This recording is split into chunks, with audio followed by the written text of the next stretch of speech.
made to call on the New York legislature to hold a public hearing. It's cold outside. We don't want to be on the outside. We want to be let in to the process.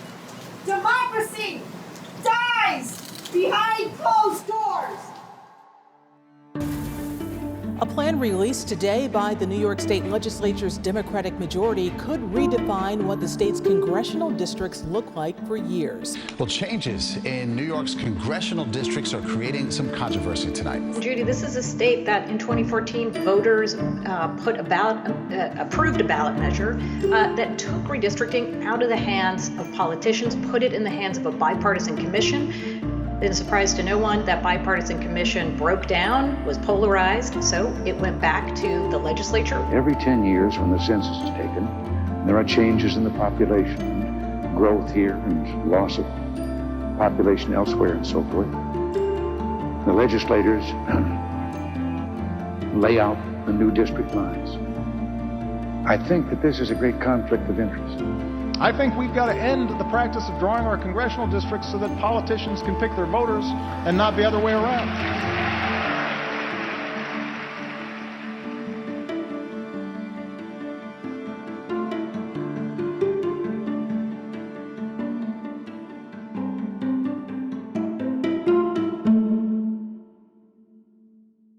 In an ideal world, redistricting should reflect the population growth from one decennial census to the next. And in the last 10 years, across this country, what has contributed to the growth is the growth of racial minorities and communities of color. The largest growth was in the APA community. Whopping 43% growth in Brooklyn.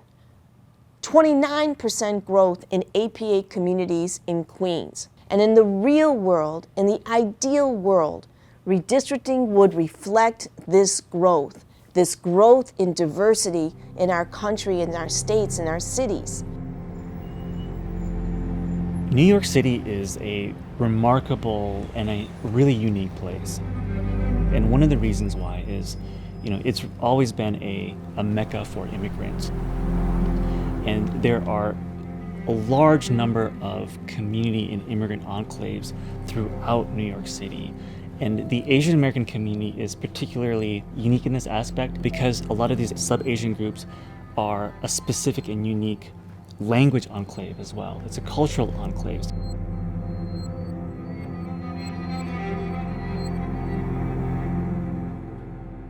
Political districts determine the resources you get for your community. It determines your political representation.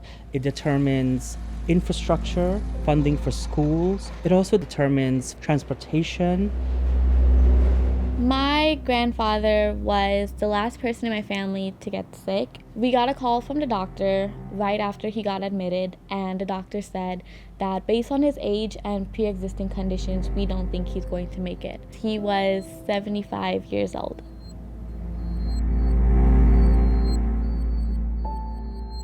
When my grandfather was first showing symptoms and we were trying to get him tested, we actually called that New York City hotline and they told us they're gonna get back to us. But by the time they got back to us, it was about 2 to 3 weeks after he died, not being able to access resources because your officials don't really, bluntly, do not care about you and do not care so much about your vote because your vote really in that district is not really counted for. Redistricting is the most effective voter suppression tool out there. If you have redistricting in such a way where a community is divided into numerous different districts, no matter what they do with naturalizations, voter registration, get out the vote, voter protection, census, it all goes out the window if there's not fair redistricting. Asian American and Pacific Islander communities are growing, and we should have a voice and a choice in representatives who share our values and backgrounds. Right now, there are politicians who are trying to redraw the boundaries to make it easier for them to stay in power instead of listening to us and serving. In 2010 redistricting cycle, there were major eyesores that needed to be corrected. Richmond Hill and South Ozone Park were divided into 7 assembly districts. Literally the most gerrymandered community in New York City. It's arguably the most egregiously divided in all of New York State. Sunset Park itself is a very unique community. The Asian population was divided into 2 Senate districts, and they were essentially on the borderline of a majority African American community. The other Senate district consisted mainly of a Jewish community, essentially Borough Park. The neighborhoods of Little Manila, which includes Woodside, but also Elmhurst and Jamaica, has been divided into 3 state assembly districts, which ultimately diluted our voice and power. Many years ago, before 1990, Chinatown was gerrymandered into 2 different districts at all levels of government and in all legislative bodies. But after a lot of advocacy from community groups, it was drawn together. We wanted to make sure that Manhattan Chinatown was kept whole and intact, and we also wanted to maintain the gains we had from the 2010 redistricting cycle and improve upon those gains. It's very straightforward, right? District maps should be drawn by the people for the people. It should not be an opportunity for politicians, whether they're Democratic or Republican, to be able to choose who votes for them. It's about keeping communities whole. And if you go to most of any redistricting hearing around the country, everybody's saying the same thing. Keep our communities whole. Even some Democrats are expressing concern tonight. And as CBS 2's Dick Brennan explains, that is especially true in Democratic-held areas of Queens. We were the most visible advocacy organization and coalition fighting for fair maps in New York City. As an Indo-Caribbean South Asian community, it's about being divided for the next decade. Mohammed Amin of the Caribbean. We first create flyers that explain the importance of redistricting, flyer that also translated into 4 different languages. We organized car tours. So Flushing has been home to different immigrant populations, and so when the Korean population was here. And we taught each other about each other's neighborhoods, which was absolutely fascinating. This temple and the Ganesh temple, even the Muslim Center of New York, all of these are in the Rosic district. It was an opportunity for us to kind of actually see what the markers are of who our communities were, where they were, drawing the outline from the road and having the experience of walking it together and basing our maps on that actual experience of being in the neighborhood. These 2 stretches are 2 different districts. It's insane. It should not be this way. Being a part of APA Voice was game-changing. We held the first ever town hall in Richmond Hill and South Ozone Park. Being able to provide that town hall space and that platform for our Richmond Hill and South Ozone Park neighbors and friends was monumental. We are here because we want maps that respect and reflect. We held 5 press conferences all over the city. We met with nearly 20 elected officials. We held a redistricting town hall in South Brooklyn. We had an art contest where we engaged youth from across the city. And I think through all of these different processes, we were able to both gather from the community what they wanted to see in their district. We then prepared our community members to give testimony. Welcome to today's public input session. My name is David Lamora. I'm the chair of the New York State Independent Redistricting Commission, and I want to welcome everyone to our second listening session, this time for the Great Borough of Queens. My name is Sandra Choi, and I am the Civic Participation Director at the Mingwan Center for Community Action. So thank you, Commission, for having me. My name is Farzana Linda, and I work at Chaya CDC, a member organization of APA Voice Redistricting Task Force. My name is Edwin Tablata, and I'm Policy Director of the Chinese American Planning Council, CPC. The mission of CPC is to promote social. More than 7 years ago, New Yorkers voted to take congressional redistricting out of the hands of lawmakers and let an independent commission redraw the lines. 5 Democrats and 5 Republicans worked for months to reach a consensus, but they fell short a few weeks ago.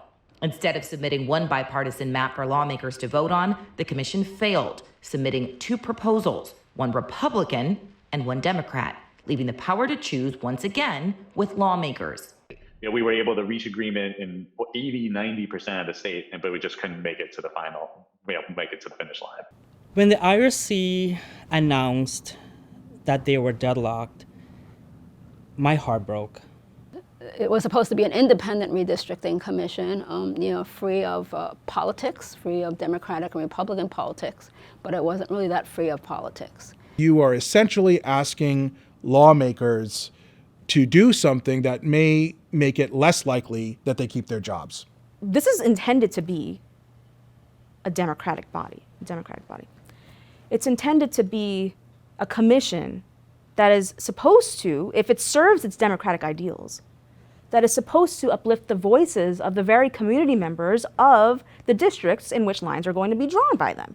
I knew that this was going to go to LAFOR, and I also knew that there was a potential for our current legislators to draw maps to benefit their political careers. LAFOR was composed largely of elected officials. LAFOR drew maps and decided that they were going to not give the community hearings on those maps. They had all their districts drawn the way their members wanted it to be drawn through backroom deals, and they didn't want to be challenged on their map. Blood, sweat, and tears went into the advocacy that we did. Ultimately, the very democratic process that is supposed to center our voices shut us out, silenced us.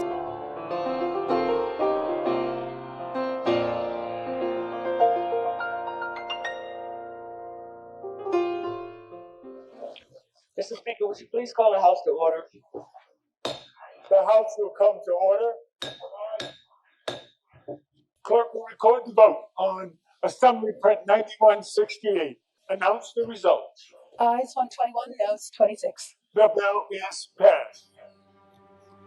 The state legislature just passed a new congressional redistricting map drawn up by Democrats after an independent redistricting committee failed to produce its own.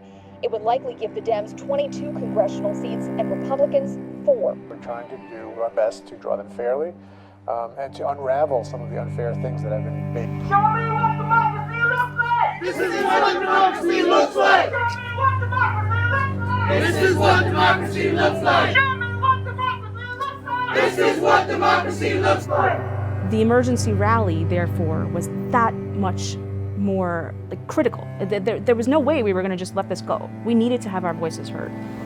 Public input, no big deals! We are extremely disappointed in how this current process ended. It is a very important gathering this morning. It is freezing. I am embarrassed to say. We deserved an opportunity to be heard. We deserve fair maps. Public input, no big deals! These are our neighborhoods. You wronged us 10 years ago.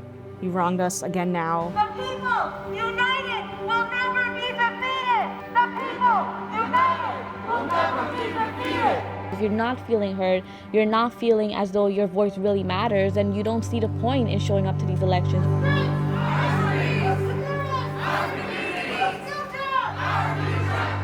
This is a nonpartisan civil rights, voting rights issue. We deserve political representation in New York City. Whose streets? Our streets. Whose community? Our community. Whose future? Our future. We all know what's right. So is it so hard to do the right thing, even if it means giving up a momentary advantage?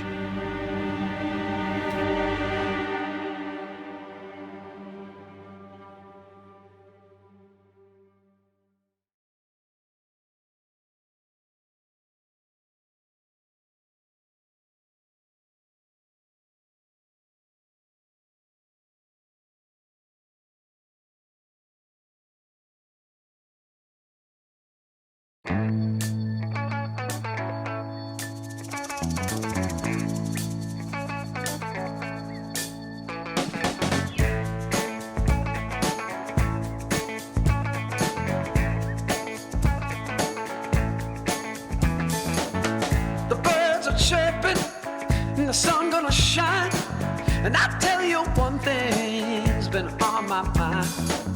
This world we live in, well, it's yours and mine. Let's make it brighter while we got the time. We are people that make it happen. You and me, just reach out and grab it. And I don't know what you've been told, but it's our time, yeah, it's our world. We're all people that make it happen.